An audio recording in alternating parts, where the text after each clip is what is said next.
Essentia advance sciences pharma company. ఇది red కేటగిరీలో ఉండే కంపెనీ. 17 మంది చనిపోవడం, ఇంకా ఒక 7 మంది, ఒక అతనికైతే 54% బర్న్స్ ఉన్నాయి, ఒక అతనికి 24% ఉన్నాయి, ఒక అతనికి 17% ఉన్నాయి, ఇంకొక అతనికి 10% ఉన్నాయి.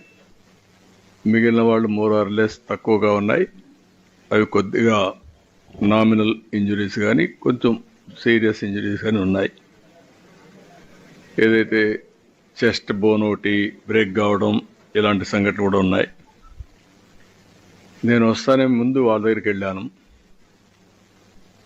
ఏదైతే ఫస్ట్ నేను వెళ్ళింది సీరియస్గా ఉండే వాళ్ళందరినీ పరామర్శించాను.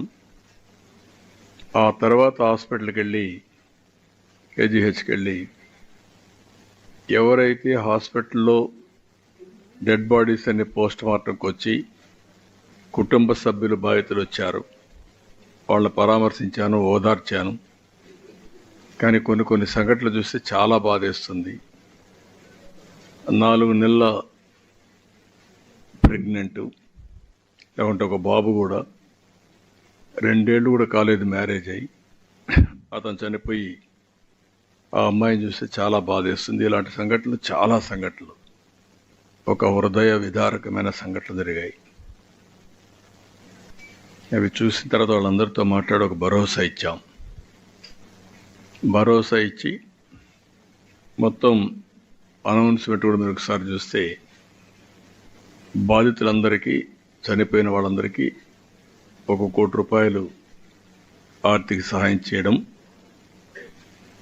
సీరియస్గా ఇంజురీ అయిన వాళ్ళకి 50 లక్షలు ఇవ్వడం, లైట్ ఇంజురీస్ ఉంటే అలాంటి వాళ్ళకు కూడా 25 లక్షలు ఇవ్వడం, ఈ 3 కేటగిరీస్ కింద అనౌన్స్ చేశాం. ఈరోజే ఎవరైతే చనిపోయారో వాళ్ళందరికీ చెక్కులు కూడా డిస్ట్రిబ్యూట్ చేస్తారు. మిగిలిన వాళ్ళు కూడా ఇమీడియట్గా డిస్ట్రిబ్యూట్ చేయమని ఆదేశాలు ఇచ్చాను. అవి కూడా ఇమీడియట్గా ఇస్తాం. అయితే మనం ఆర్థిక సహాయం చేయొచ్చు కానీ కుటుంబాలు తేలేం. పాలిమర్స్ అయినప్పుడు ఒక I4 కమిటీ కూడా వేశారు. ఆ I4 కమిటీ వేశారు, నామమాత్రంగా ఆర్డర్స్ ఇష్యూ చేశారు. ఎగ్జిక్యూషన్ 0. దీనివల్ల టోటల్గా ఈరోజు ఈ పరిస్థితి వచ్చే దానిపైన మీరు చూస్తే జీవో 156 ఒకటి రిలీజ్ చేశారు. కాకినాడలో ఒక సంఘటన జరిగితే అప్పుడు కూడా జీవో 79 రిలీజ్ చేశారు. కానీ రెగ్యులేటరీ అథారిటీస్ మాత్రం నామమాత్రంగా చర్యలు తీసుకున్నారు తప్ప ఎక్కడ యాక్షన్స్ తీసుకునే పరిస్థితులు లేరు. దానివల్ల రిపీటెడ్గా జరుగుతున్నాయి.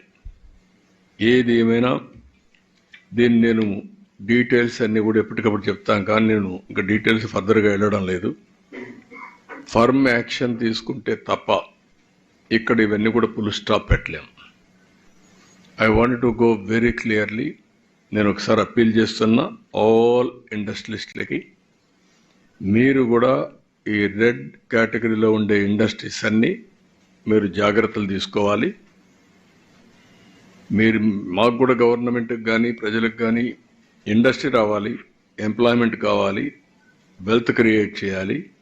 అదే సమయంలో ప్రజల సేఫ్టీ కూడా ఈక్వల్ ఇంపార్టెన్స్ ఇవ్వాలి. అందుకే ఆల్ ఇండస్ట్రియలిస్ట్ని ఈ మీటింగ్ ద్వారా నేను పిలిపిస్తున్నాం.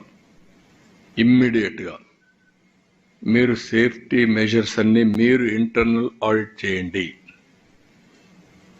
ఇంటర్నల్ ఆడిట్ చేసుకొని తద్వారా మీరు ఏమేం చేయాలో ప్రికాషన్స్ తీసుకోండి. మేము కూడా డిపార్ట్మెంట్స్కి అందరికీ ఆదేశాలు ఇచ్చాను. రేపు మళ్ళీ ఒకసారి గట్టిగా కూడా ఆదేశాలు ఇస్తాం ఆల్ డిపార్ట్మెంట్స్కి. ఇప్పటికే ఇంత మునుపంతా కూడా కొన్ని తీసుకొచ్చాం. ఎన్ఫోర్స్మెంట్ ఏజెన్సీస్ అన్ని ఒక కామన్ ప్లాట్ఫామ్ మీద తీసుకొచ్చాం.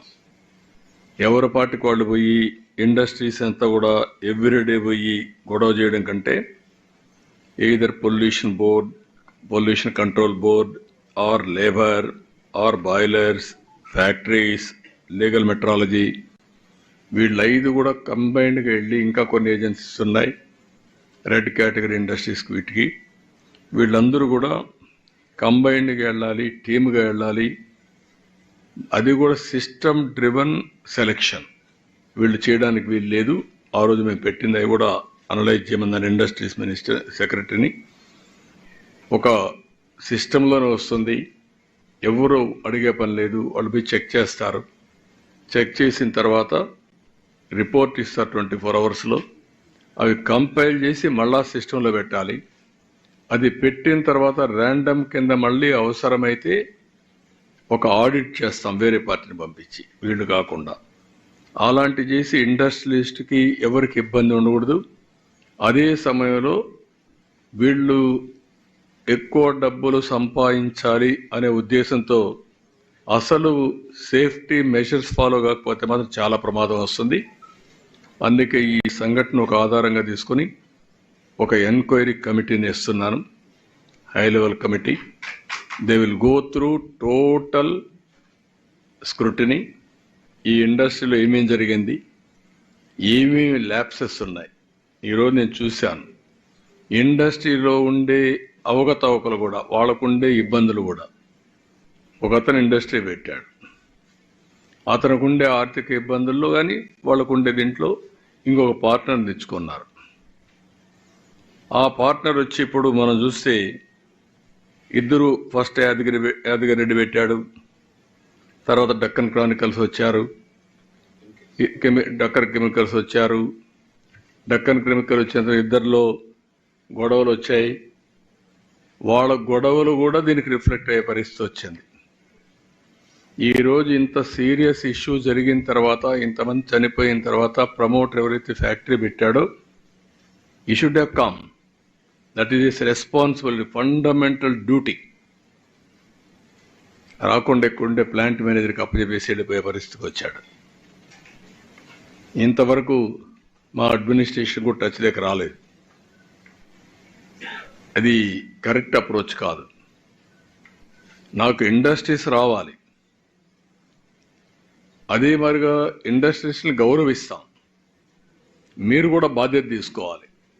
బాధ్యత తీసుకోకుండా టేక్ ఇట్ ఫర్ గ్రాంటెడ్, మేము పెట్టుబడి పెట్టాం, మా ఇష్ట ప్రకారం చేస్తాం అంటే కుదరదు. ఆ విషయం గుర్తుపెట్టుకోవాల్సిన హెచ్చరిస్తున్నా. ఈ రిపోర్ట్ వచ్చిన తర్వాత ఎవరు తప్పు చేసినా వాళ్ళని వదిలిపెట్టాం. Will punish them, no question of compromise on that. Even officers ఎవరైతే ఉన్నారో వీళ్ళు పీరియాడికల్గా వచ్చినటువంటి ఫైండింగ్స్ ఇచ్చారా, ఇస్తే యాక్షన్ తీసుకున్నారా, మళ్ళీ ఎందుకు వీళ్ళు రివ్యూ చేయలేకపోయారు, all lapses will study and then will take action. అది తీసుకుంటాం. అదే మరి కుటుంబాలు మాత్రం పూర్తిగా ఆదుకునే బాధ్యత గవర్నమెంట్ తీసుకుంటుంది. అదే మరి వాళ్ళని మేనేజ్మెంట్ని పే చేయమన్న కాంపన్సేషన్ వరకు మేనేజ్మెంటే పే చేస్తారు. అది వాళ్ళే ఇప్పటికే పే చేయించారు. 1 crore అయితే వాళ్ళే చెక్లు ఇచ్చారు, మొత్తం కూడా వాళ్ళే ఇస్తున్నారు. It is very clear. మళ్ళీ మీకు ఆసిలేషన్ లేకుండా I want to communicate to the people, వాళ్ళే పే చేస్తున్నారు. పే చేసిన తర్వాత ఏ విధంగా ఈ కంపెనీ కానీ ఇవన్నీ చేయాలో చేస్తాం.